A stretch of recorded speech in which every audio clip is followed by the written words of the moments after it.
உயிரோடு தமிழோடு இணைந்திருக்கிறீர்கள். ILC தமிழ் உயிரோடு தமிழில் அன்பர்களே, உலக நார்வல் நிகழ்ச்சியில் இணைந்திருக்கிறீர்கள். உலக நார்வல் நிகழ்ச்சியில் பிரித்தானியாவிலிருந்து போரியல் ஆய்வாளர் அரசோக இணைகின்றார். வணக்கம் அரசோகலே. வணக்கம் ராஜானி. அனைத்துலக உயிரோடு தமிழ் உறவுகளுக்கு அன்பார்ந்த வணக்கம். உங்களுக்கு வணக்கத்தை தெரிவித்துக் கொண்டு தொடர்ந்து நாங்கள் போர் நிலைமைகளை பார்ப்போம். ஈரான், இஸ்ரேல், அமெரிக்காவுக்கு இடையிலான போர் நிலைமைகளை பார்ப்போம். ஹார்முஸ் நீரிணை பெரிய ஒரு தலையடியாக இருக்கிறது. காலையில் நாங்கள் பேசும்பொழுது ஈரான் ஹார்முஸ் நீரிணையை முழுமையாக திறந்து விட்டது என்று கூறியிருந்தீர்கள். அது மட்டும் இல்லாமல் திறந்து விடுவதற்கு காரணம் என்னவென்று சொன்னால் லெபனானுடைய அந்த போர் நிறுத்தம் தான் அதுக்கு காரணம் என்று ஈரான் அப்பொழுது கூறியிருந்தது. ஹார்முஸ் நீரிணை திறந்து சில மணி நேரங்களில் உடனடியாக டொனால்ட் ட்ரம்ப் அவர்கள் சொல்லிவிட்டார், தங்களுடைய முற்றுகை தொடரும் என்று கூறிவிட்டார். அதனைத் தொடர்ந்து ஈரான் மீண்டும் ஹார்முஸ் நீரிணையை இப்பொழுது மூடியிருப்பது போல் தெரிகின்றது. அந்த இடைவெளிக்குள் சில கப்பல்கள் பயணித்தது போல் தெரிகின்றது. அதிலும் கூட சில சிக்கல்கள் வந்திருக்கின்றது போல் இருக்கிறது. என்ன நிலைமை? ஏன் இந்த தடுமாற்றத்துக்கு என்ன காரணம் என்று கூறுவீர்களா? இதுக்கு உண்மையா சொல்ல போனால் பிரேசிலின் அதிபர் தற்போது ஒரு கருத்தை கூறியிருக்கின்றார். அவர் கூறியிருக்கின்றார் என்னென்று சொன்னால், நாங்கள் ஒவ்வொரு நாளும் விடிய ஒரு நாட்டின் அரச தலைவர் மிரட்டலோட ஒழும்பேலாது நித்திர வேண்டி விட்டு ஒவ்வொரு நாள் விடிய நித்திரையை விட்டு எழும்பும் போதும் ஒரு அவர் யார் என்று சொல்லவில்லை, ஒரு பெரிய நாட்டின் அதிபர் மிரட்டலோட தான் இந்த உலகம் ஒவ்வொரு நாளும் எழும்புகிறது. இதை நாங்கள் தொடர முடியாது என்று கூறியிருந்தார். அதே ஒரு நிலைமையாகத்தான் இப்போது ஹார்முஸ் நிலைமையிலும் ஏற்பட்டிருக்கின்றது. அதாவது திறக்கப்பட்டு 24 மணி நேரத்துக்குள் மீண்டும் மூடப்பட்டிருக்கிறது ஹார்முஸ் நீரிணை. நீங்க பாத்தீங்கன்னா சனிக்கிழமை சுமார் 1 மணி நேரம் திறந்திருந்தது. பின்னர் ஈரான் அதை மூடிவிட்டது. அதுவும் பலமாக மூடிவிட்டது என்று கூறுகிறார்கள். 12 கப்பல்கள் வெளியேறி இருக்கின்றன, 3 கப்பல்கள் உள்ளே வந்திருக்கின்றன இந்த திறந்து வைக்கப்பட்ட நேரத்தில்.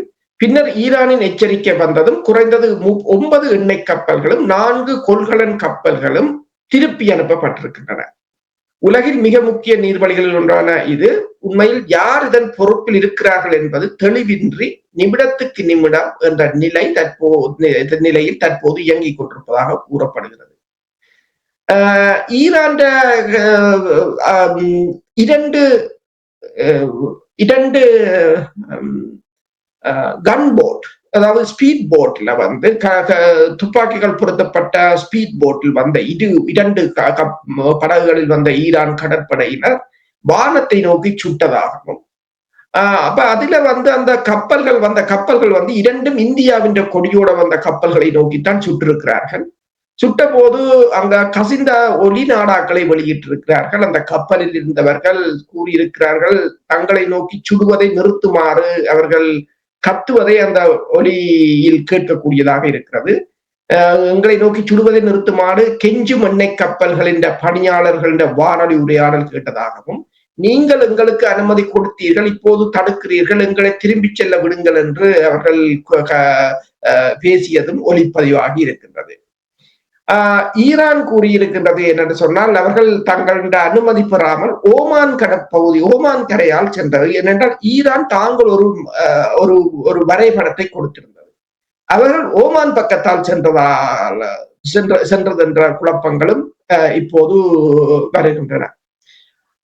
இதுல நீங்க பாத்தீங்கன்னு சொன்னால், இந்த மூடப்பட்டதை ஈரான் மீடியேட்டர்ஸ், அந்த பேச்சுக்களுக்கு அனுசரணை வழங்குபவர்களுக்கும் ஈரான் உத்தியோகபூர்வமாக அறிவித்திருப்பதாக கூறியிருக்கின்றது. அங்க நிற்கின்ற எல்லா வாணிக கப்பல்களுக்கும் ரேடியோ எச்சரிக்கைகள் மூலம் ஈரான் தகவல்களை அனுப்பி இருப்பதாகவும் கூறப்படுகிறது. ஆனால் நீங்க பாத்தீங்கன்னு சொன்னால், இந்த 1 மணி நேரம் திறந்திருந்த சந்தர்ப்பத்தில் சென்ற கப்பல்களை இந்த லிஸ்டை வெளியிட்டிருக்கிறார்கள். கேவ் என்ற கப்பல் போயிருக்கிறது. அது தடை செய்யப்பட்ட கப்பல், ஈரான் கப்பல், அமெரிக்காவால் தடை செய்யப்பட்ட கப்பல், LNG-உடன் போயிருக்கிறது. கார்டியன் என்ற கப்பல் போயிருக்கிறது. அதுவும் அமெரிக்காவால் தடை செய்யப்பட்ட ஈரான் கப்பல் LNG-யோட போயிருக்கிறது. டொரின் என்ற கப்பல் போயிருக்கிறது. அதுவும் அமெரிக்காவால் தடை செய்யப்பட்ட கப்பல், ஆயில் மற்றது கெமிக்கலுடன் போயிருக்கிறது. ரெயின் என்ற கப்பல் போயிருக்கின்றது. அதுவும் அமெரிக்காவால் தடை செய்யப்பட்ட கப்பல், LNG-உடன் போயிருக்கிறது. NV அக்வாமரீன் என்ற கப்பல் போயிருக்கிறது. அதுவும் அமெரிக்காவால் தடை செய்யப்பட்ட கப்பல், LNG-யும் கெமிக்கலோடும் போயிருக்கிறது. இப்ப நீங்க பாத்தீங்கன்னு சொன்னால், முற்றுமுழுதாக ஈரான் கப்பல் தான் போயிருக்கின்றது. இந்தியாண்ட கப்பல் 2 டேங்கர்களையும் சூப்பர் டேங்கர் என்று சொல்றது 2 மில்லியன் எண்ணெய்களை கொண்டு சென்ற கப்பல் அதை திருப்பி அனுப்பி இருக்கிறார்கள். அதை நோக்கித்தான் வானத்தை நோக்கி சுட்டிருக்கிறார், கப்பலை நோக்கி சுடவில்லை. இந்தியா ஈரானில் உள்ள தூதுவரை அழைத்து தனது கவலையை தெரிவித்திருப்பதாக இந்திய வெளிவார அமைச்சகம் தனது செய்தி குறிப்பில் தெரிவித்திருக்கின்றது. அதாவது இந்த ஹார்முஸ் நீரிணை ஊடான போக்குவரத்தை பொதுமக்களுக்கு திறந்துவிட வேண்டும் என்று இந்தியா ஈரானிடம் கேட்டுக்கொண்டதாகவும், இந்த சம்பவம் தொடர்பாகத்தான் இந்தியாவில் இருக்கின்ற ஈரானிய தூதுவர்களை இந்தியா அழைத்து கதைத்ததாகவும் பேசியதாகவும் கூறப்படுகின்றது. என்னென்று சொன்னால், அமெரிக்காவை பொறுத்தவரையில் ஈரான் கூறுகிறது என்னென்று சொன்னால், இந்த தடைகள், அதாவது அமெரிக்காவின் முற்றுகை, பிளாக்கேட் என்று சொல்ற முற்றுகை சட்டவிரோதமானது என்றும் தாங்கள் அதை அகற்றுவார்கள் என்றுதான் எண்ணியதென்றும், ஆனால் அதை தொடர்வார்கள் என்று அவர்கள் கூறிய பிற்பாடு இந்த தாங்கள் ஹார்முஸை திறப்பதில் எந்தவித அர்த்தமும் இல்லை என்று கூறியிருக்கிறார்கள். இந்த தடையை எடுக்கும் வரையிலும் ஹார்முஸ் பழைய நிலைக்கு போய்விடும் என்று கூறப்படுகிறது. நாங்கள் இங்கே பல தடவைகள் கூறியிருக்கின்றோம், எண்ணெய் விலை அதை வைத்து பலர் வியாபாரம் செய்கிறார்களே தவிர உலகம் அதற்கான விலையை செலுத்தி கொண்டுதான் இருக்கின்றது. இப்போது மீண்டும் இது மூடப்பட்டது என்று செய்தி வந்திருக்கின்றது. இனி இதை திறப்பது, பேச்சுவார்த்தை நடத்துவது என்று இனி மிகப்பெரிய ஒரு சிக்கலாகத்தான் அடுத்த வாரமும் போகுமாக இருந்தால், அந்த போரை ஏதோ ஒரு வழியில் ஈரானை பொறுத்தவரையில் ஈரானுக்கு தற்போது இந்த போரை முடிப்பதற்கு தேவையில்லாததாகத்தான் இருக்கிறது. என்றால் போரை ஆரம்பித்தவர்கள் தான் அதற்குரிய முடிவுக்கான ஒரு வழியையும் கண்டுபிடிக்க வேண்டிய நிலையில் தான் இருக்கிறார்கள். அவர்கள் தொடர்ச்சியாக இந்த தாங்கள் பிளாக்கேட்டை வச்சிருப்போம், முற்றுகையை வச்சிருப்போம் என்று சொல்லும் போது ஈரானுக்கு அதை பற்றிய பிரச்சனை இல்லை. ஈரானால் சபை பண்ணவும் முடியும். என்று சொன்னால், இப்ப பாருங்கள், 1 மணித்தியாலத்துக்கு போன கப்பல் லிஸ்டை வாழ்த்து முழுக்க தடை செய்யப்பட்ட கப்பல் எண்ணெயை கொண்டு சீனாவுக்கும் அங்கேயும் போயிட்டுது. இனி அவங்களுக்கு தேவையில்லை, இனி மூடி போடுவாங்க. இப்ப மற்றது இப்ப 40 நாடுகள் சேர்ந்து கூட்டம் போட்டார்கள். அதுவும் ஒரு பிரச்சனை தான். இப்ப அவர்கள் கூட்டம் போட்டதுக்கு பிறகுதான் இந்தியாவும் அந்த கூட்டத்தில் கலந்து கொண்டிருந்தது. இந்தியாவுக்கு நேற்று அழைப்பு விடுக்கப்பட்டிருந்ததாக இந்திய வெளியுறவு செயலகம் அறிவித்தல் வெளியிட்டிருந்தது. அப்ப அவர்கள் ஈரானுடன் அதை நேரடியாக பேசாமல் தாங்கள் அமெரிக்காவுக்கு இணையாக தாங்கள் ஒரு கூட்டமைப்பு உருவாக்க போகிறார்கள் நேட்டோவுக்கு இணையாக என்று சொன்னால் அதுதான் இதுக்குரிய காரணமான்றதும் தெரியாது. இந்த இழுபறி இருக்கின்ற நேரத்தில் அமெரிக்கா கூறியிருக்கின்றது ஈரானுடைய மிரட்டலுக்கு பணியாது என்று சொல்லியிருக்கிறது. ஒன்று மட்டும் அமெரிக்காவுக்கு தெளிவாக தெரிகின்றது, இந்த நிலை, அதாவது ஈரானுடைய பலமான ஹார்முஸின் நிலை போர் ஆரம்பிப்பதற்கு முன்னதாக இருக்கவில்லை. இனி வருங்காலத்தில் இது ஒரு பெரிய ஒரு வருமானத்தை பெறக்கூடியதாகவும் எல்லா நாடுகளையும் கட்டுப்பாட்டுக்குள் வைத்திருப்பதற்கும் புதிய ஒரு வழியை கண்டுபிடித்து கொடுத்திருக்கிறது ஈரானுக்கு. இந்த நேரத்தில் அமெரிக்கா இதுக்கு ஒரு முடிவு கட்டாவிட்டால் இது வருங்காலத்தில் பெரிய ஒரு பிரச்சனை ஒன்று வந்துவிடும். அதற்காகத்தான் அமெரிக்கா இவ்வாறான ஒரு விடாப்பிடியை பிடிக்கின்ற என்று நீங்கள் கருதுகிறீர்களா? உண்மைதான். என்னென்று சொன்னால், ஈரான் இவ்வளவு நாளும் அதின் முக்கியத்துவத்தை உணர்ந்திருந்தாலும் ஈரான் அந்த பிராந்தியத்தில் இருக்கின்ற ஏனைய நாடுகளின் திறமை மற்றது உலகத்தின் அனைத்துலக சட்டங்களை மதித்தபடியால் ஈரான் அதனை கிடப்பில் போட்டிருந்தது. ஆனால் இப்போது ஈரான் இந்த போரில் நீங்கள் பார்த்தீங்கன்னு சொன்னா, இந்த போரில் ஈரான் தான் இப்ப அல் ஜசீரா போட்டிருக்கிறது, ஈரான் அப்ப ஹேண்ட், ஈரான் இந்த போரில் தான் அப்ப மேலே முன்னணியில் நிற்கிறேன், நான் மேலே நிற்கிறேன், வென்று விட்டேன் என்ற ஒரு தொனியில் தான் ஈரான் செயற்படுகிறது என்று அல் ஜசீரா போட்டிருக்கிறது. அதுவும் சரிதான். என்னென்று சொன்னால், இவர்களால் போரை ஆரம்பித்தவர்கள் திறக்கவும் முடியவில்லை. இந்த போரை சரி அப்பஹான் என்று அல் ஜசீரா போடுதுன்னா என்னென்று ஈரான் வென்றது? என்னென்று ஈரான் வென்றது? அமெரிக்கா, இஸ்ரேல், மேற்குலக நாடுகள் இவ்வளவு நாளும் பொய்யை சொல்லி புரட்டை சொல்லி ஈராக்கில இருந்து, லிபியாவில இருந்து, கொசோவாவில இருந்து எல்லா நாடுகள் மீதும் அனைத்துலக விதிகளை மீறி செய்யப்பட்டார்கள். ஆனால் அனைத்துலக விதிகளை எல்லோரும் பின்பற்ற வேண்டும் என்று போதித்தார்கள். ஆனால் இப்போது ஈரான் ஒரு தடவை மீறி இருக்கிறது அனைத்துலக விதிகளை. இப்போது இந்தியா கூப்பிட்டு கூறுகிறது அனைத்துலக விதிகளை மதிக்க வேண்டும். அதை நீங்கள் இஸ்ரேலுக்கும் அமெரிக்காவுக்கும் போதித்திருக்கலாம். இங்க வாங்கப்பா, நீங்கள் எல்லாரும் அனைத்துலக விதிகளை மதியும் கொண்டு சொல்லி இருந்தீங்கள் என்று சொன்னால் இப்ப இவ்வளவு சிக்கல் வந்துடாது. அப்ப ஈரான் என்னென்று ஈரான் அணுக்குண்டை வீசவில்லை.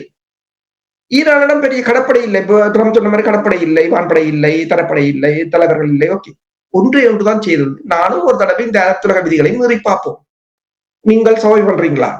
ஒவ்வொருத்தரும் இப்படி விதிகளை மீறினால் எவரும் இந்த சபை பண்ண முடியாது. எனவேதான் இப்ப புதிய உலக ஒழுங்குல வந்து ரஷ்யாவும் சீனாவும் தீர்மானித்திருக்கிறது. ஐக்கிய நாடுகள் புதிதாக ஒன்று கட்ட தேவையில்லை. ஐக்கிய நாடுகள் சபையின் விதிகளை எல்லோரும் மதிப்பதாக. இதுவரை காலம் நேட்டோ மதிக்க தேவையில்லை, அமெரிக்காண்டா மதிக்க தேவையில்லை என்ற நிலைமை இல்லாமல் இனிமேல் எல்லோரும் மதிக்க வேண்டும் என்ற ஒரு நிலையில் தான் கொண்டு வர வேண்டும். இப்போது ட்ரம்ப் காசாவில் ஒரு புதிய அமைதி கூட்டணியை ஆரம்பிக்கிறார். ஏன்? ஐநாவை குழப்ப யோசிக்கிறார், ஐநாவை இல்லாது செய்ய யோசிக்கிறார். ஏனென்று சொன்னால் உலகம் மாறி எல்லோரும் இந்த விதிகளை கடைப்பிடிக்க வேண்டி வந்தால் மேற்குலக நாடுகள் இதுவரை செய்த குற்றங்களுக்கான தண்டனைகளை அனுபவிக்க வேண்டி வரும். அதற்கு முதல் அந்த அமைப்பை கலைத்து விட்டால் பிரச்சனை முடிகிறது. எனவேதான் மனித உரிமைகள் ஆணைக்குழுவிலிருந்து எல்லாவற்றையும் கலைப்பதற்கு முற்படுகிறார்கள். ஏனென்றால் அவர்கள் செய்த போது, குற்றம் செய்த போது இருந்த இனி எல்லாரும் வந்தால், இனி விசாரணை என்று வந்தால் எல்லாரும் உள்ளுக்கு போவா, எல்லாரையும் மேலும் தான் விசாரணைகள் வேறு. நீங்கள் கேட்டது போல இந்த அமைப்புல இந்த தற்போதைய நிலையில வந்து ஈரான் வந்து நீங்க சொன்னது போல உண்மைதான். என்னன்னு சொன்னால் அமெரிக்கா இதுக்கு ஒரு தீர்வை காண வேண்டும். இல்லைன்னு சொன்னா இனி வருங்காலத்தில் இந்த ஹார்மூஸ் வந்து சாதாரணமாக இருக்காது. இல்லை என்று சொன்னால் ஈரான் முற்று முழுதாக ஈரான் நிபந்தனைகளை ஏற்க வேண்டும். இல்லை என்று சொன்னால் இனி வரும் காலத்தில் அனைத்துலக விதிகளுக்கு மீறி யாரும் செயற்பட மாட்டோம் என்று எல்லோரும் கூடியிருந்து சத்தியம் பண்ணினீங்கள் என்றால் சரி, வேற வழி இல்லை.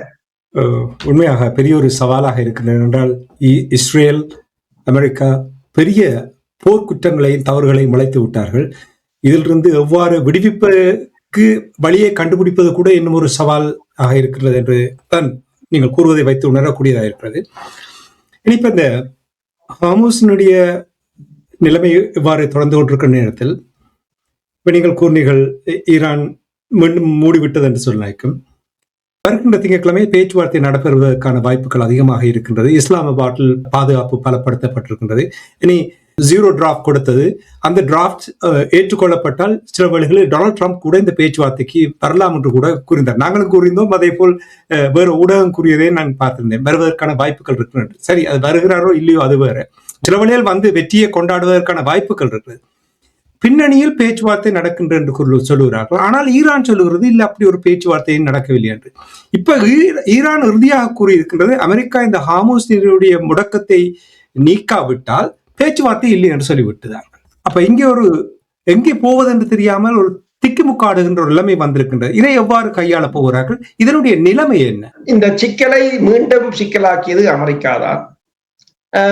பிளாக்கேட் என்று போட்டு அவர்களிட போர் நிறுத்தத்தை தனக்கு சாதகமாக பயன்படுத்தியது. போர் நிறுத்தம் என்று சொல்லி போட்டு இப்ப 2 தரப்பு போர் நிறுத்தத்துக்கு போறீங்க.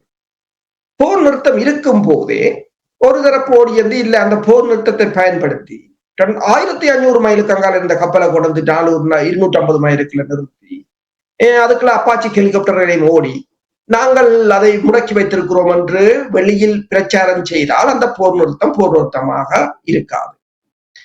அமெரிக்காவை பொறுத்தவரை பல இடங்களில் விட்டுக் கொடுக்கிறார்கள். இப்ப அல் ஜசீரா போட்டிருக்கிறது இந்த என்னன்னு சொன்னால் இந்த லெபனான் இந்த போர் நிறுத்தம் தொடர்பாக அமெரிக்க அதிபர் வந்து நான் இஸ்ரேல் இனிமே ஒருபோதும் குண்டு வீசாது, நாங்கள் அவர்களை தடுத்து விட்டோம் என்று சொன்னது வந்து இஸ்ரேலின் முக கன்னத்தில் ஓங்கி அறைந்தது போல் இருக்கின்றது அமெரிக்காவால் என்றுதான் எல்லோரும் அதை பார்க்கிறார்கள். இஸ்ரேலுக்கு மிகப்பெரிய ஒரு அவமானமாக போய்விட்டது என்றுதான் அல் ஜசீரா போட்டிருக்கிறது. அப்ப அதையெல்லாம் செய்கிறீர்கள் என்று சொன்னா அவங்களுக்கு ஒரு விளங்குகிறது இந்த போரை தொடர முடியாத ஒரு நிலை. அப்ப எப்படியும் இந்த போரிலிருந்து வெளியேற வேண்டும். ஆனால் பிறகு இந்த முடக்கத்தை கொண்டு வந்தார்கள். அந்த முடக்கத்தால் பிரயோசனமும் இல்லை. இப்ப 9 நான் லிஸ்ட சொன்னேன், அவங்களோட கப்பல்லாம் போகுது, அவங்களோட கப்பல்லாம் வருது. அப்ப மேனிய நாடுகள் அதுக்கு துன்பத்தை அனுபவித்துக் கொண்டிருக்கிறது. இப்ப 40 நாடுகள் இங்க கூறினார்கள். அதை இங்கத்தே ஊடகம் டெலிகிராஃப் போட்டிருக்கிறது ஒரு சிம்போலிக், அது ஒரு சம்பிரதாய கூட்டம், அவ்வளவுதான். அவர்களால் இந்த ஆக்ஷனும் எடுக்க முடியாது. அது உண்மையும் தானே. இப்ப ஜெர்மன் அதிபர் கூட கூறியிருந்தார், அமெரிக்கா உங்களிடம் மிகப்பெரிய ஜெர்மன் பாதுகாப்பு அமைச்சர் கூறினார், உங்கள் அமெரிக்கா சூப்பர் பவர், உங்கள்ட்ட இருக்கிற கடற்படையை விட எங்கள்கிட்ட இல்லை, நீங்களே திறக்க முடியாத நாங்கள் வந்து என்ன பண்றது. அப்ப அதே போலதான் 40 பேர் சேர்ந்தார்கள். எல்லோரும் கேட்டார்கள், ஈரானிடம் கேட்டார்கள், 40 நாடுகள் சேர்ந்திருக்காங்க, இந்தியாவையும் சேர்த்திருக்காங்க, இந்தியாவிட்ட வான்படை இருக்கு, கடற்படை இருக்கு, எல்லாரும் வந்தால் ஈரான் சமாளிக்கும். அவர்கள் சொன்னார்கள், அமெரிக்காவையே சமாளிச்சாச்சு, உங்களை சமாளிக்கிறது பெரிய வேலை இல்லை என்று. அவர்களை பொறுத்தவரை அது ஏசிமெட்ரிக் வார்ஃபேர். நாங்கள் காலையில் கூட பேசியிருந்தோம். ஒரு மாதத்துக்கு 10,000 ட்ரோன்ஸ் செய்கிறார்கள். ஆனால் இந்த ஒரு மாத சண்டையில் அவர்கள் ஏவினது 5,900 தான். அப்போ செய்கிறத விடவே குறைவாகத்தான். 80,000 ட்ரோன் வந்து அவர்களோட போராட்டம், அந்த போர் ஆரம்பிப்பதற்கு முதல் இருந்ததாக புலனாய்வு தகவல். அவர்களுக்கு அதுதான் தொழிலாக இருக்கிறார் என்று அவர்களுக்கு சர்வைவல் தான். அவர்களை பொறுத்தவரையில் தப்பி பிழைத்தாலே அது ஒரு பெரிய வெற்றி என்றதுதான். ஆனால் உலக பொருளாதாரம் அதுக்கு ஈடு கொடுக்காது. அதாவது ரஷ்யா பொருளாதார தடைக்கில் இருந்தது, 4 வருடங்கள் இருக்கின்றது, அதுக்கு முதலும் இருந்தது. ஈரான் 40 வருஷம் இருந்தது, கியூபா 59 வருஷம் இருக்கின்றது. ஆனால் இந்த உலகம் அப்படி இருக்கப்பான்றதுதான் இப்ப இருக்கிற இந்த பரீட்சை. உங்களால் இருக்க முடியுமா அப்படி என்றதான் ஒரு பரீட்சை. என்ன செய்வதனால் இத்தனைக்கும் அமெரிக்கா தான் முழு பிரச்சனையும் காரணம். இதைத்தான் பிரேசில் அதிபர் நான் இப்ப இந்த நிகழ்ச்சி ஆரம்பிக்கும் போது கூறினேன்.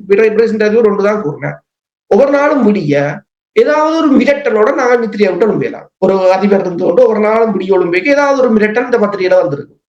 அப்ப இப்படி ஒவ்வொரு நாளும் இந்த நிலைமையை நாங்கள் ஏதாவது இந்த நிலைமையை மாற்றுவதற்கான ஏதாவது ஒரு வழியை கண்டுபிடிக்க வேண்டும் என்றதுக்கு இப்ப எல்லா உலகமும் யோசித்து இருக்கிறேன்.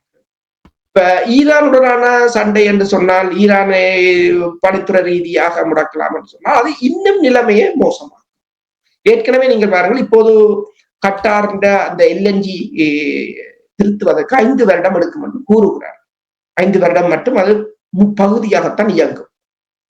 சரி, இனி இப்ப 40 நாடுகள் கடற்படையை கொண்டு போகிறார்கள் என்று வைப்போம். அவர்களிடம் ஆட்பலம் கூட இருக்கிறது என்று வைப்போம்.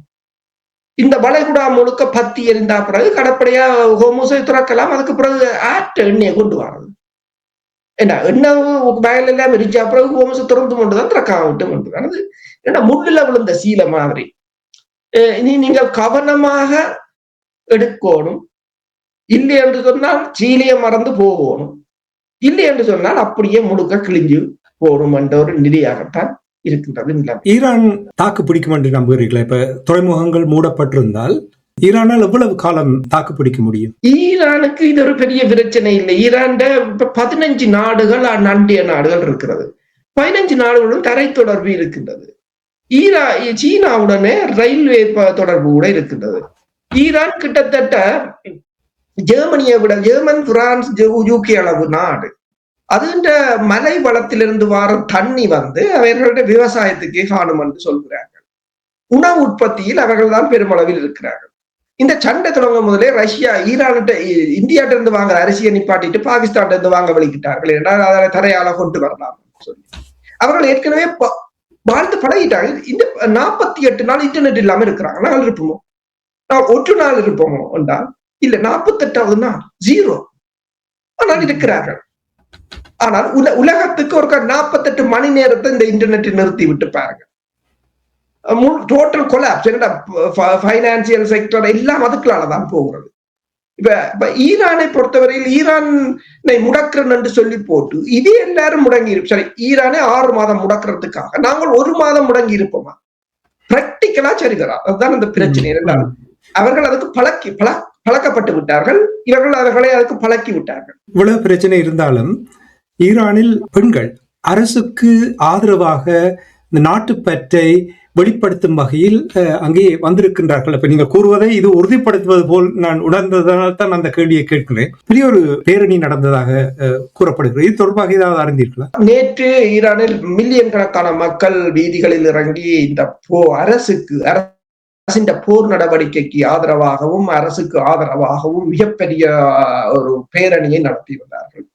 அதற்கு பிறகு இன்று பெண்களின் கொமாண்டோ பிரிகேட் என்று சொல்கிற ஒன்றை உருவாக்கி இருக்கிறார்கள். அதில் கூடுதலாக பெண்கள் தான். அவர்கள் பிக்கப் வாகனங்களில், கவச வாகனங்களில் 50 கலிபர் துப்பாக்கிகள் அல்லது கனரக பீரங்கிகளுடன் செல்வதை காணக்கூடியதாக இருக்கின்றது. ஒரு முஸ்லிம் நாட்டில் பெண்கள் என்று சொல்லி இவர்கள் வேறு விதமாகத்தான் இங்கு எல்லா இடமும் பிரச்சாரம் செய்து வைத்திருப்பார்கள். ஆனால் அங்கிருக்கிற நிலைமைகள் தலைகீழாக மாறி இருக்கின்றன. கிட்டத்தட்ட இந்த போர் நிறுத்தம் வருவதற்கு முன்னமே 14 மில்லியன் மக்கள் தாங்கள் உயிர்களை கொடுத்து போராட தயார் என்று கையெழுத்து வைத்து கொடுத்து விட்டு இருக்கிறார்கள் என்று கூறுகிறார். அப்ப ஒரு தரைப்படை நடவடிக்கை என்றது அங்கு ஒரு சாத்தியமற்றது ஒன்றாகத்தான் தற்போதும் இருக்கின்றது. அப்ப இதே நிலையில் தொடர்ச்சியாக ஈரான் மக்கள் இந்த போருக்குள் தான் இருக்கிறார்கள். அவர்கள் தினமும் இந்த ஆயுதங்களை தயாரிப்பது, ஆயுதங்களை செய்வது, அதிலே தான் முழு கவனத்தையும் செலுத்திக் கொண்டிருக்கிறார்கள் என்றால் இந்த போரை இவர்கள் ஆரம்பித்திருக்கவே கூடாது என்றதைத்தான் பலரும் கூறுகிறார்கள். பல அவதானிகள், இப்ப நாங்கள் இதில் கூட பல தடவை கூறிவிட்டோம், இந்த போரை ஆரம்பித்திருக்க கூடாது. இந்த போரை ஆரம்பித்து தங்களுக்கு தாங்களே முடிவை தேடிக்கொண்டதாகத்தான் முடியும். இப்ப பாத்தீங்கன்னு சொன்னா, எந்த நெத்தனியாகு போய் அமெரிக்காவின் வெள்ள மாளிகையில் போய் ட்ரம்பை இந்த போருக்கு தள்ளி விழுத்தினாரோ, இப்போது அல் ஜசீரா போட்டிருக்கிறது அந்த நெத்தனியாவுக்கு ட்ரம்ப் ஓங்கி கன்னத்தில் அறைந்திருக்கிறார் என்று. அதாவது இந்த நடு உலகத்தின் நடுச்சந்தியில வச்சு அறைந்திருக்கிறார் என்றார் துணியில் போட்டிருக்கிறார்கள். மில்லியன் கணக்கானவர்கள் அந்த செய்தியை படிப்பார்கள். எல்லா இடமும் பரவும் அந்த செய்தி, இஸ்ரேலுக்குள்ளேயும் அது பரவும் அந்த செய்தி. என்று சொன்னால் அதுதான். ஏனென்றால் போரில் நீங்கள் வெற்றி பெற்று விட்டால் நீங்கள் வரலாறாக இருப்பீர்கள். தோல்வி அடைந்தால் அதுவும் ஒரு வரலாறு தான், ஆனால் அவமானமான வரலாறாக இருக்கும். அந்த அவமானமான வரலாற்றுடன் வெளியேற அமெரிக்கா விரும்பவில்லை என்பதைத்தான் இந்த முடக்கம் திருப்ப காட்டுகின்றது. ஆனால் ஈரானை பொறுத்தவரையிலும் ஈரான் காமூஸை திறக்கும் போது இன்னொருவர் அதை முடக்கி வைத்திருப்பது என்பது அதை யாரும் நியாயப்படுத்தவும். இப்ப இந்த லெபனான் தொடர்பாக நீங்கள் கூறும் பொழுது உங்களுக்கு தெரியும், லெபனான் ஒரு முக்கிய பிரச்சனையாக இருந்த இந்த போர் நிறுத்தம் தொடர்பாக இழுபறிகள் இருந்தது. கடைசியாக அவர்கள் முடிவுக்கு வந்து விட்டார்கள், போர் நிறுத்தத்தை கொண்டு வந்து விட்டார்கள். ஆனால் இப்பொழுதும் கூட இடக்கிட டொனால்ட் ட்ரம்ப் அவர்கள் கூறுவதை பார்க்கும் பொழுது ஈரானுடைய இந்த பேச்சுவார்த்தைக்கும் லெபனானுக்கும் எந்த தொடர்பும் என்று இடக்கிட அப்படி ஒரு கருத்தை ஒன்றை போட்டுக் கொண்டிருக்கின்றார்கள். இப்ப குழப்பம் வந்தால் அதை பயன்படுத்துவார்களோ தெரியவில்லை. ஆனால் அந்த போர் நிறுத்தம் அறிவித்ததற்கு பின்னர் லெபனானில் ஒரு துப்பாக்கிச்சூடு நடைபெற்றிருக்கின்றது. அங்கே ஒரு பிரான்சினுடைய அமைதிப்படையினர் ஒருவர் கொல்லப்பட்டிருப்பதாக கூறப்படுகிறது. யார் கொன்றார்கள்? இதை குழப்புவதற்காக கொண்டார்களா அல்லது வேறு ஏதும்? பிரான்சின் ஒரு படையினர் கொல்லப்பட்டிருக்கிறார்கள், அமைதிப்படையினர் 3 பேர் காயமடைந்திருக்கிறார்கள். இல்ல ஹிஸ்புல்லாக்கள் சொல்லி இருக்கிறது தாங்கள் செய்யவில்லை என்று. பிரான்சின் அதிபர் கூறுகிற மேக்ரோன் இது பெருமளவானவர்கள் ஹிஸ்புல்லாக்கள் செய்திருக்கலாம் என்றுதான் கூறுகிறார்கள். அவரும் உறுதிப்பட கூறவில்லை, பெருமளவானவர்கள் கூறுகிறார்கள் என்று சொல்லி. இஸ்ரேலில் கூறியிருக்கிறது தாங்கள் இந்த போர் நிறுத்தம் நிறைவேறுவதற்கு முதல் ஆட்லரி தாக்குதல்களை அங்கு நடத்தியதாக கூறியிருக்கிறார்கள். லெபனான் போர் நிறுத்தமும் ஒரு உடைந்து விழுகிற ஒரு நிலையில் தான் இருக்கின்றது. என்று சொன்ன இப்ப லெபனான் அதிபர் கூட இஸ்ரேலிய பிரதமர் பெஞ்சமின் நெத்தனியாவை சந்திப்பதை மறுத்துவிட்டார், தான் சந்திக்க விரும்பவில்லை என்று சொல்லி. இஸ்ரேல் கூறியிருக்கின்றது அங்கு ஆக்கிரமிக்கப்பட்ட 55 கிராமங்களை விட்டு நாங்கள் வெளியேற மாட்டோம் என்று சொல்லி. இப்போது சொல்லியிருக்கிறது வெஸ்ட் மேற்கு கரையை தாங்கள் இணைக்க போவதாக. அதுக்கு பிரித்தானியாவில் கூட 75 நாடாளுமன்ற உறுப்பினர்கள் அதுக்கு எதிராக பிரித்தானியா தடைகளை கொண்டு வர வேண்டும் என்று சொல்லி இங்கு குரல் எழுப்பியிருக்கிறார்கள். அதே சமயம் ஹிஸ்புல்லாவின் மூத்த உறுப்பினரான பஃபிக் சஃபா என்றவர் கூறியிருக்கின்றார் என்று சொன்னால், ஆயுத களைவுன்றதுக்கு இப்போதைக்கு எந்த ஆயுத களைவுக்கு இடம் இல்லை. ஏனென்று சொன்னால் அந்த ஆயுத களைவுக்கு முதல், தாங்கள் ஆயுதங்களை கைவிடுவதற்கு முதல் முழுமையான விட்ரோவல், முழுமையாக அதாவது லெபனான் எல்லையில் இருந்து முற்றாக இஸ்ரேல் வெளியேற வேண்டும் என்றும், அரசியல் கைதிகள் மற்றும் கைதிகள் அனைவரும் விடுதலை செய்யப்பட வேண்டும் என்று சொல்லியும், அந்த இடம்பெயர்ந்த மக்கள் அனைவரும் அந்தந்த இடங்களில் குடியமர வேண்டும் என்று சொல்லியும், அதே சமயம் இவ்வளவு நாளும் இஸ்ரேல் மேற்கொண்ட இந்த அநியாயங்களுக்கான இழப்பீடுகள் கொடுக்கப்பட வேண்டும். இவ்வளவு நிபந்தனைகளை நிறைவேற்றாத பட்சத்தில் எந்த விதமான ஆயுத ஒப்படைப்புக்கும் தாங்கள் தயாரில்லை என்று அவர்கள் கூறியிருக்கிறார்கள். அண்மைய இந்த போர் நிறுத்தம் ஏற்படுவதற்கு முதல் கூட நீங்கள் ஃபெட்டா 360 ரக குறுந்தூர ஏவுகணைகளாக இருக்கலாம், ஃபைபர் ஒப்டிக்ஸ் ஆளில்லாத தாக்குதல் விமானங்களாக இருக்கலாம், பலவற்றை ஈரான் ஹிஸ்புல்லாக்கள் மிக நவீன ஆயுதங்களைத்தான் பயன்படுத்தி இருக்கிறார்கள். ஈரான் எவ்வாறு தன்னை பலப்படுத்திக் கொண்டது, அதே போல ஹிஸ்புல்லாக்களையும் பலப்படுத்தி வைத்திருக்கிறார்கள் என்றால் தெரிகிறது. இப்ப ஈரான் தான் இதுக்கு எல்லா இடத்திலும் இந்த போரை எதிர்பார்த்து, அதாவது நான் நினைக்கிறேன் 2025 ஆண்டுக்கு பிறகு இந்த 26 வார போரை அவர்கள் வடிவாக எதிர்பார்த்து வடிவாக தங்களை தயார்படுத்தி வைத்திருந்திருக்கிறார்கள். அந்த பொறிக்கு போய் இவர்கள் மாட்டியது போலதான் தெரிகிறது. அதாவது இந்த போரை இருந்து வெளியேற முடியாத ஒரு நிலையில் இருக்கிறார்கள். அந்த லெபனான் சைட்டாக இருந்தாலும் சரி, ஈரான் சைட்டாக இருந்தாலும் சரி. இந்த போர் நடந்து கொண்டிருக்கிற நேரத்தில் உங்களுக்கு தெரியும் கப்பலுடைய எல்லைகள் ஹார்முஸ் நீர்நிலையில் நடைபெறுகின்ற விடயங்களை நாங்கள் பார்த்திருக்கிறோம். சரக்கு விமானம் ஒன்று எமர்ஜென்சி செய்தி ஒன்றை அனுப்பியதாக தகவல் வந்திருக்கின்றது. இது தொடர்பாக ஏதாவது அறியக்கூடியதாக இருந்ததா? அமெரிக்காவின் குளோப் மாஸ்டர் C-17 என்றது மிகப்பெரிய விமானம். அது இந்த ஆயுதங்கள், சரக்கு விமானம் ஆயுதங்களை ஏற்றி செல்வதுண்டு. மற்றது உங்களுக்கு தெரியும் இந்த லிட்டில் பேர்ட் என்ற ஹெலிகாப்டர் கூட நார்மலாக நீங்கள் பார்த்தீங்கன்னா C-130 ஹெர்குலஸ் ரக விமானத்துக்கு 2 கொண்டு வரலாம். ஆனால் இந்த C-17 குளோப் மாஸ்டருக்கு 4 அல்லது 5 லிட்டில் பேர்ட் உலங்கு வானூர்திகளை அப்படியே கொண்டு வரலாம், பறக்கக்கூடிய நிலையில் கொண்டு வரலாம் என்ற அந்த அளவு பெரிய ஒரு விமானம். அது இன்று எகிப்துக்கு இந்த கடற்கரை பகுதியால் பறந்து கொண்டிருந்த சமயத்துல 7700 என்ற ஒரு அவசர சமிக்கையை அனுப்பியதாக கூறப்படுகிறது. இவ்வாறுதான் நேற்று உங்களுக்கு தெரியும் இந்த MQ-94 என்ற ட்ரிட்ரோன் என்ற இந்த ஆளில்லாத தாக்குதல் விமானமும் 7700 அனுப்பியிருந்தது. அதுக்கு பிறகு அது காணாமல் போய்விட்டது. அதே போலதான் இந்த டேங்கர் விமானங்கள் கூட அப்படி அனுப்பியிருந்தன. அது பல தரப்பட்டதாக இருக்கும். இயந்திர கோளாறாக இருக்கலாம், தாக்கப்பட்டதாக இருக்கலாம், அல்லது மெடிக்கல் எமர்ஜென்சியாக இருக்கலாம். எதுவாக இருந்தாலும் இப்போது அது அந்த விமானங்களை கண்காணிக்கின்ற நிறுவனத்தின் இணையதளத்தில் அதை அந்த விமானம் பறந்து கொண்டிருந்த உயரங்கள் அது இங்கிருந்து அனுப்பியது என்றதை போட்டிருக்கிறார்கள். அதே சமயம் அமெரிக்கா இப்போது கூறியிருக்கிறது, ஜப்பானில் இருக்கின்ற USS மிகுல் ஹெய்த் என்ற கன்னிவடிகளை அகற்றும் கப்பலை இப்போது ஜப்பானில் இருந்து இந்த மத்திய கிழக்குக்கு தாங்கள் கொண்டு வந்திருப்பதாக கூறப்படுகிறது.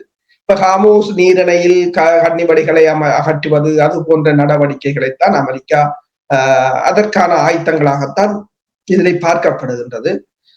போர் நிறுத்தம் முடிவடைந்தால் சில சமயம் அதே போல இந்த C-17 ரக விமானங்களும் தொடர்ச்சியாக உங்களுக்கு இந்த போர் நிறுத்த காலத்தில் கிட்டத்தட்ட 20 தடவைக்கு மேல் இந்த விமானங்கள் மத்திய கிழக்கு ஆயுதங்களை கொண்டு வந்து கொண்டிருந்தன. இதுவரையில் சேதமடைந்த இடங்களை புதுப்பிப்பதற்கும் இழக்கப்பட்ட இன்டர்செப்டர் ஏவுகணைகளை நிரப்புவதற்கும் இதை பறந்து கொண்டிருந்ததாக கூறப்பட்டிருந்தது. அதே நேரம் சீனாவின் விமானங்களும் ஈரானில் தரையிறங்கியதாக கூறப்பட்டிருந்தது. அதை உறுதி செய்யப்பட முடியவில்லை. இருதரப்பும் பலப்படுத்துகின்ற வேலைகளில் ஈடுபடுவது போலதான் தெரிகின்றது. அந்த சமயத்துலதான் இந்த விமானம் இப்படியான ஒரு அவசர சமிக்கையை அனுப்பியிருக்கிறது. போர் நடந்து கொண்டிருக்கின்ற நேரத்தில் மர்ம சம்பவங்கள் நடைபெற்றுக் கொண்டிருக்கிறது. அமெரிக்காவில் 10 அணு விஞ்ஞானிகள் இறந்திருப்பதாக செய்திகள் வந்திருக்கின்றது. இது எப்படி சாத்தியமானது? என்ன நடந்தது? இதன் பின்னணியில் என்ன இருக்கிறது? இதுக்கு இப்ப 2-3 கிழமைக்கு முதல் நானும் பார்த்திருந்தேன். காணாமல் போன ஒரு விஞ்ஞானின் பெயர் வந்திருந்தது. அதுக்கு பிறகு இன்னொரு விஞ்ஞானியை காணவில்லை என்று அவருடைய உடல் கண்டெடுக்கப்பட்டதாக வந்திருந்தது.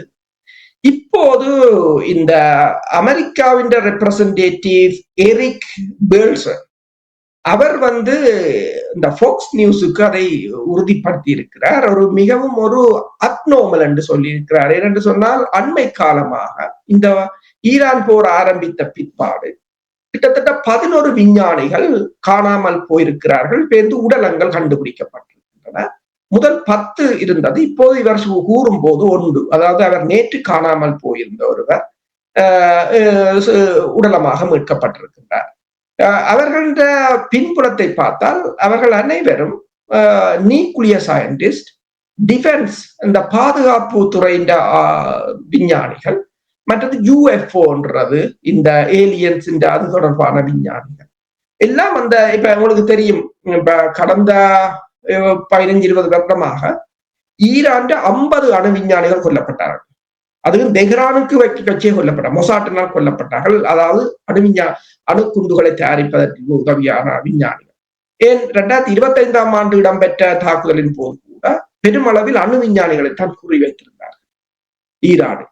இப்போது அது மாறி அமெரிக்காவில் இடம்பெறுகின்றது. அவர் கூறுகிறார், முதலில் இது கூட தங்களுக்கு ஒரு சாதாரணமாக 1 பேர் 2 பேர் இருந்தா, இப்ப தொடர்ச்சியாக 11வது மரணத்துக்கு பிறகுதான் தங்களுக்கு இது ஒரு அப்னோமலாக இருக்கிறது என்று கூறியிருக்கின்றார். நாங்கள் இன்று காலை இன்னொரு அப்னோமலையும் பார்த்திருந்தோம். இந்த அதாவது இந்த எண்ணெய் வயல்கள் பற்றி எரித்ததை பார்த்திருந்தோம். அதே போல உங்களுக்கு தெரியும், 2 வருடங்களுக்கு முதலன்று ரஷ்யாவின் கிரைமியா பாலத்தை தகர்த்தார்கள், மீண்டும் தகர்த்தார்கள். அதுக்கு பிறகு பல்டிமோர்ல ஒரு உக்ரைன் மாலுமை வந்து அந்த பாலத்துக்கு கொண்டெய்னர் ஷிப்பால அடித்தார். அது விபத்து என்று சொன்னார்கள். அதற்கு பிறகு கிரைமியா பாலத்துல ஒருத்தரும் கை வைக்கிறேன், அதுக்கு பிறகு ஒருத்தரும் கை வைக்கிறேன். ஆனா அது விபத்தாயே இப்போதும் பதியப்பட்டு இருக்கிறது.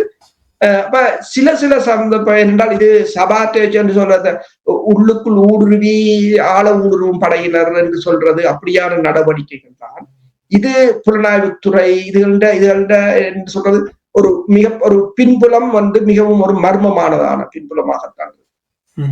நன்றி அரசர்களே. நிறைவாக இப்ப நாங்கள் காலையில் பேசும் பொழுது ரஷ்யா எவ்வாறு இந்த சூழலை காலத்தை தங்களுக்காக சாதகமாக பயன்படுத்துகின்ற விடயங்களை கூறும்பொழுது, இதே நேரத்தில் சீனா தொடர்பாகவும் சீனா அமைதியாக இருந்து சில விடயங்களை சாதித்துக் கொண்டிருக்கின்றதாக செய்தித்தாள் ஒரு கட்டுரை என்று எழுதியிருக்கின்றது. அது தொடர்பாக பிரித்தானியாவிலிருந்து வருகின்ற டெலிகிராப் ஒன்றை சொல்லி இருக்கிறது. சீனா அமைதியாக ஈரானை தனக்கு சாதகமாக பயன்படுத்திக் கொள்கிறது என்று அதை அந்த பத்தியை தொடர்கின்றது. அதாவது அவர்கள் கூறுகிறார்கள், ட்ரம்ப் பதட்டத்தை அதிகரிக்கும் போது பெய்ஜிங் இந்த குழப்பத்தை பயன்படுத்தி தனது உலகளாவிய நிலையை மறுவடிவமைத்துக் கொள்கிறது என்றும், ராஜதந்திர ரீதியாக அது தன்னை நிலையானதாகவும் கணிக்கக்கூடியதாகவும் காட்டிக் கொள்கிறது. அதே சமயம் அமெரிக்கா நிலையற்றதாக தெரிகிறது என்றும், அந்த ஒரு முரண்பாடே ஒரு பெரிய கதையாடல் வெற்றியாகும் என்றும், இராணுவ ரீதியாக உலகின் மிகவும் மேம்பட்ட இராணுவத்தை ஈரான் எதிர்கொள்வதை சீனா உன்னிப்பாக கவனிக்கிறது என்று சொல்லியும், அதன் ஒவ்வொரு நகர்வையும் பதிலையும் ஆய்வு செய்கிறது என்று சொல்லியும், பொருளாதார ரீதியாக உயர்ந்து வரும் எண்ணெய் விலைகள் பாதிப்பை ஏற்படுத்துகின்றன. ஆனால் அமெரிக்காவின் சக்தி பலவீனம், ஆனால் சீனா கையிருப்பில் இருக்கின்ற எண்ணெய்களை பாதுகாப்பதுடன் நீண்ட காலத்துக்கு அதை சிந்திப்பதுடன் பெருமளவான எண்ணெய்களை வாங்கி குவிக்கின்றது என்றும், இதன் உண்மையான நோக்கம் என்ன என்று சொல்லியும் அந்த பத்திரிகை கேட்டிருக்கிறது. அமெரிக்காவின் சக்தி பலவீனமடைய வேண்டும், ஆனால் அது மிக வேகமாக சரிந்துவிடக் கூடாது என்று சீனா விரும்புகிறது. அதாவது மெல்ல மெல்ல அமெரிக்காவை கீழ் பண்ண வேண்டும் என்று சீனா விரும்புகின்றது. அதிகப்படியான குழப்பம் அதன் சொந்த வளர்ச்சியை தாமதப்படுத்துகிறது. எனவே போர் நடந்து கொண்டிருக்கும் வேளையில் பெய்ஜிங் கற்றுக்கொண்டு தன்னை தகவமைத்துக் கொண்டு ஒரு மாற்றத்தை நிலைநிறுத்திக் கொள்கிறது என்று அந்த டெலிகிராப் கூறியிருக்கிறார். டெலிகிராப் கூறினத்துக்கு சான்றாக இப்போது சீனாவின் இண்டஸ்ட்ரியல் அவுட்புட் வந்து இந்த 2026 ஆண்டு முதல் காலாண்டு பகுதியில் 6.1% உயர்ந்திருக்கு. அதாவது சீனாவின் எக்கானமி ஸ்லோ டவுன் பண்ணுகிறது என்றுதானா இந்த ஆய்வுகள் முதல் தெரிவித்திருந்தன. சீனா எக்கனாமிக் ஸ்லோ டவுன் பண்ணுகிறது. ஆனால் இந்த தரவுகள் அதற்கு எதிர்மறையாக வந்திருக்கிறது. சீனாவின் கன்சியூமர் இண்டெக்ஸ் வந்து 2.4% உயர்ந்திருப்பதாகவும் கூறப்படுகிறது. இதுகளை பார்க்கும் போது இந்த டெலிகிராப் கூறுகின்ற அந்த ஆய்வும் வந்து உண்மையாகத்தான். நன்றி அரசுகளே. தொடர்ச்சியாக தகவல்களை திரட்டி உயிரோடை தமிழ் உறவுகளுக்கு எடுத்து வந்ததற்காக உயிரோடை தமிழ் அன்பர்கள் சார்பாக நன்றி கூறிக்கொண்டு மீண்டும் நாங்கள் இன்னும் ஒரு நிகழ்ச்சியில் இணைந்திருப்போம். அதுவரைக்கும் நன்றி, வணக்கம். நன்றி, வணக்கம்.